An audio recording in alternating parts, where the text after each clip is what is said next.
بسم اللہ الرحمن الرحیم۔ السلام علیکم ورحمۃ اللہ وبرکاتہ۔ امید ہے تمام سامعین ناظرین بخیر و عافیت ہوں گے۔ آج ہم اپنی کتاب شرح عقائد کے سبق نمبر 49 کو پڑھیں گے۔ ہمارے سبق کی ابتدا وعند الفلاسفۃ لا وجود کی عبارت سے ہوگی اور یتصور فی المتناہی کی عبارت پہ ہمارا سبق مکمل ہوگا۔ آئیے پہلے اپنے آج کے سبق کی عبارت کو پڑھتے ہیں۔ بسم اللہ الرحمن الرحیم۔ وعند الفلاسفة لا وجود للجوہر الفرد اعنی الجزء الذي لا يتجزا وترکب الجسم انما هو من الهیولى والصورة وأقوى أدلة إثبات الجزء أنه لو وضعت كرة حقيقية على سطح حقيقي لم تماسه إلا بجزء غير منقسم، إذ لو ماسته بجزئين لكان فيها خط بالفعل فلم تكن كرة حقيقية۔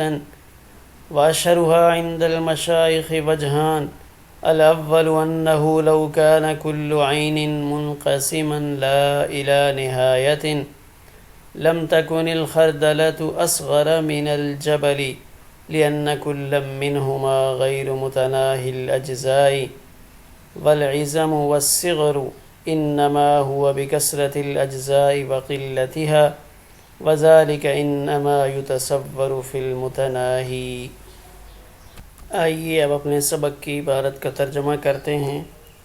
وعند الفلاسفۃ، اور فلاسفہ کے نزدیک کوئی وجود نہیں ہے جوہر فرد یعنی جزء لا یتجزا کا، اور جسم کا مرکب ہونا بے شک وہ ہیولہ اور صورت سے ہے، اور جز کے اس بات کے دلیلوں میں سے قوی دلیل یہ ہے کہ اگر رکھا جائے کسی کرۂ حقیقی کو کسی سطح حقیقی پر تو وہ اس کو مس نہیں کرے گا مگر ایک ایسے جز کے ذریعے جو غیر منقسم ہوگا، اذ لو ماسته بجزئین، اس لیے کہ اگر وہ اس کو مس کرے دو اجزاء کے ذریعے تو یقیناً اس میں بالفعل کوئی خط ہوگا، پس وہ کرۂ حقیقیہ نہیں ہوگا۔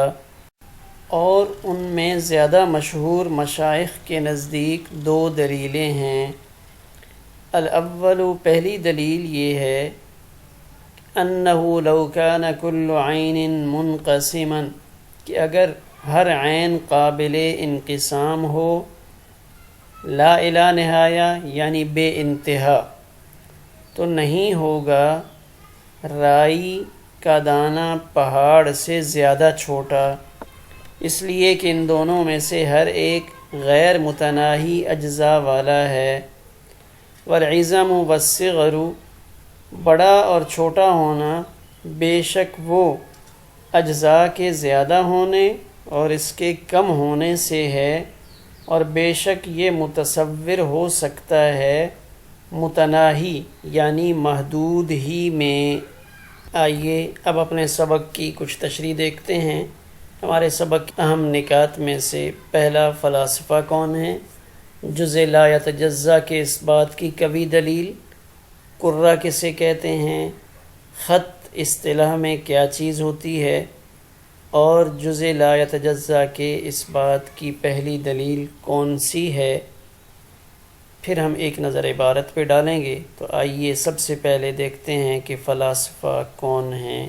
تو مشائعین حکماء کا ایک گروہ ہے جو مسائل نظریہ اور حقائق اشیاء کو دلائل و براہین اور علامات سے ثابت کرتا تھا۔ اس کے لیے انہیں ایک دوسرے کے پاس جانا پڑتا تھا۔ تو جانا عربی میں چلنا چونکہ مشی کہا جاتا ہے، مشا یمشی سے، تو اس لیے ان کو مشائین یا مشائیہ کہا جاتا تھا، یعنی خوب چلنے پھرنے والے۔ اس کی وجہ تسمیہ میں ایک قول تو یہ ہے کہ یہ چلنے پھرنے سے ماخوذ ہے۔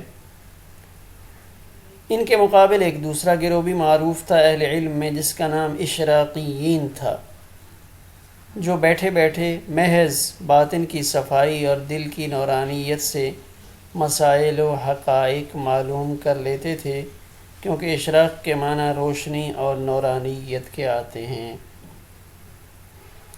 بعض محققین کی رائے یہ ہے کہ مشائیہ کا یہ نام ارسطو کے طریقۂ تعلیم کی طرف مشیر ہے کہ ارسطو ایتھنز کے اسٹیڈیم میں چلتے چلتے لیکچر دیا کرتا تھا۔ مسلمان فلاسفہ مثلاً فارابی، ابن سینا نے اسی مکتبہ فکر کی پیروی کی۔ ایک قول یہ بھی کہا جاتا ہے کہ افلاطون مشائیہ کا بانی ہے، اور اس کے پڑھانے کا طریقہ یہ تھا کہ وہ عام لوگوں کی طرح بیٹھ کر نہیں بلکہ چہل قدمی کرتے ہوئے پڑھاتا تھا، اس لیے اس کے تلامذہ ارسطو وغیرہ مشائیہ کے لقب سے مشہور ہوئے۔ یونانی فلسفے کا اہم دور 3 مفکرین کا کہلاتا ہے: سقراط، افلاطون اور ارسطو۔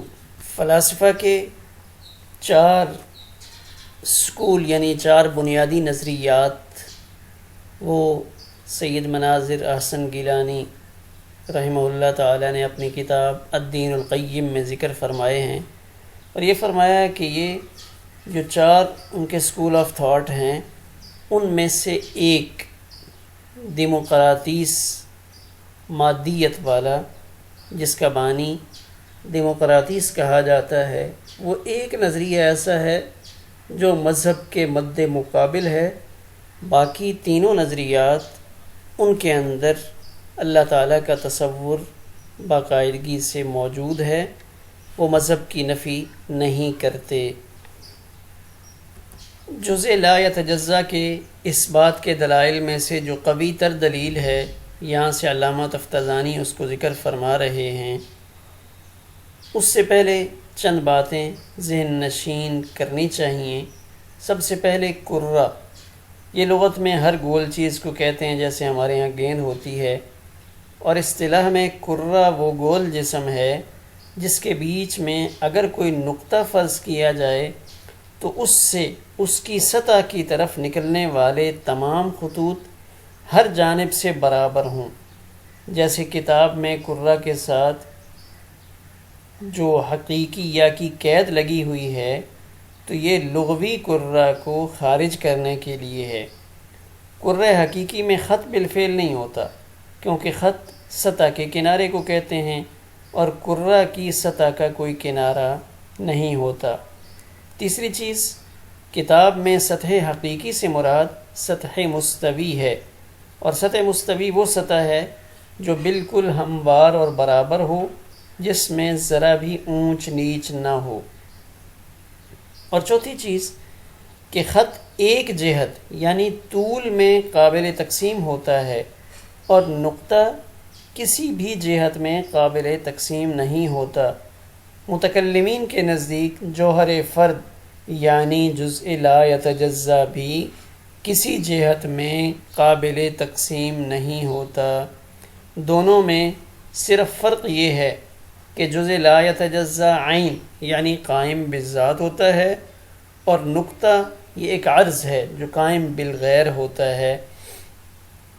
اور پانچویں چیز، جب کسی چیز کو کسی برابر جگہ پر رکھا جائے تو اس میں جتنی زیادہ گولائی ہوگی، اسی قدر اس کا کم سے کم حصہ اس سطح سے چھوئے گا، ٹچ کرے گا۔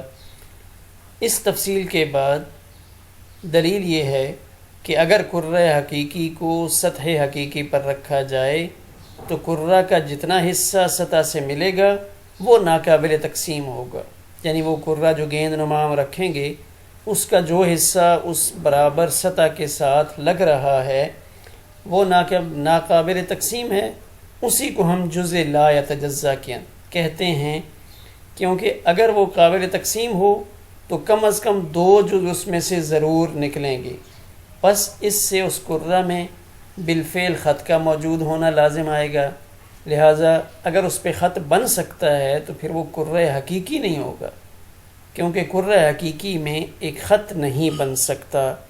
خط اسی وقت بن سکتا ہے جب اس کے دو اجزاء، دو نقطے اس سطح کے ساتھ لگ رہے ہوں۔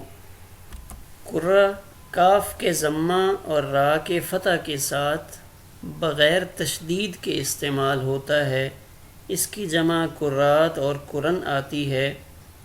لغت میں تو کرہ گیند کو کہتے ہیں، جبکہ اصطلاح میں کرہ سے مراد ایسا گول جسم جس کا احاطہ صرف ایک سطح سے ہو اور جس کے اندر بالکل درمیان میں جو نقطہ فرض کیا جائے اس نقطہ سے سطح کی طرف نکلنے والے سارے خطوط برابر ہوں، اس کو کرہ سے تعبیر کرتے ہیں۔ کرہ حقیقی میں بالفعل خط موجود نہیں ہوتا۔ خط منتہائے سطح کو کہتے ہیں اور کرہ کی سطح کا کوئی منتہا نہیں ہوتا۔ اور دوسری بات یہ ہے کہ سطح حقیقی سے سطح مستوی مراد ہے، اور سطح مستوی اس سطح کو کہتے ہیں جس پر خطوط مستقیمہ یعنی بالکل سیدھے خط فرض کرنا ممکن ہو۔ اگر ان خطوط پر نقطے فرض کیے جائیں تو سارے نقطے ایک ہی سیدھ میں واقع ہوں، انہیں خط مستقیم کہتے ہیں۔ نہ کوئی نقطہ دوسرے نقطہ سے دائیں یا بائیں ہو اور نہ ہی نیچے یا اوپر ہو۔ مشائخ کے نزدیک دو دلیلیں مشہور ہیں، ان میں سے پہلی دلیل ہمارے آج کے سبق میں شامل ہے کہ جزء لا یتجزا کو ثابت کرنے پر اس بات کو بطور دلیل پیش کیا جاتا ہے۔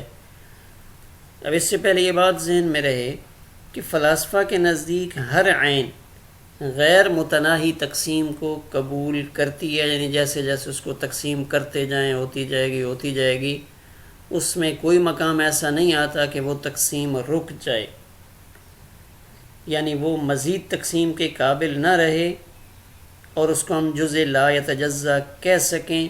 تو فلاسفہ کے نزدیک ایسا نہیں ہے۔ ان کے نزدیک چونکہ ہر عین غیر متناہی تقسیم کو قبول کرتی ہے، تو اب یہاں ان کے نظریے کو باطل کرنے کے لیے بطور دلیل یہ بات پیش کی گئی ہے کہ اگر ہر عین غیر متناہی طور پہ تقسیم ہو سکتی ہو تو پھر رائی کے دانے کا پہاڑ سے چھوٹا نہ ہونا لازم آئے گا۔ جیسے پہاڑ کو آپ تقسیم کرتے چلے جائیں وہ تقسیم ہوتا جائے گا، تو پھر رائی کا دانہ بھی ایسے ہی تقسیم ہوتا چلا جائے گا، حالانکہ وہ تو ایک نقطے کے برابر ہوتا ہے۔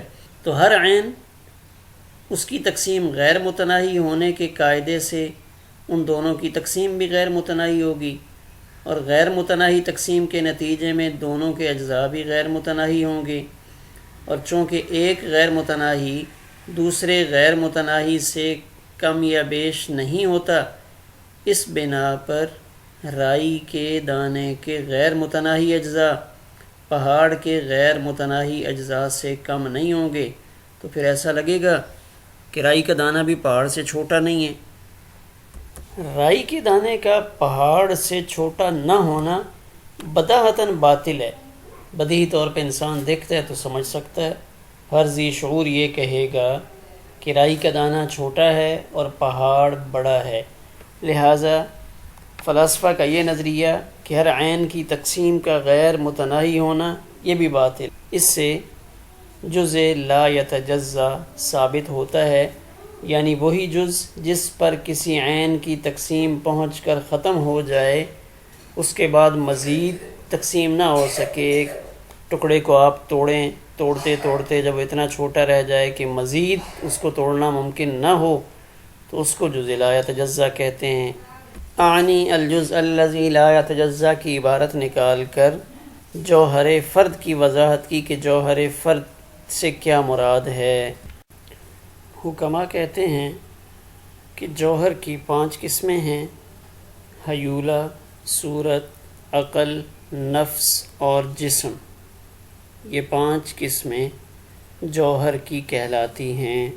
حیولہ فلاسفہ کے ہاں اس جوہر کو کہا جاتا ہے جو مختلف صورتیں اور شکلیں اختیار کرتا ہے مگر اس میں خود کچھ تغیر نہیں ہوتا، جیسے لوہا کبھی بندوق کی شکل میں ہوتا ہے، کبھی تلوار کی شکل میں، کبھی جہاز، کبھی چھری چاقو۔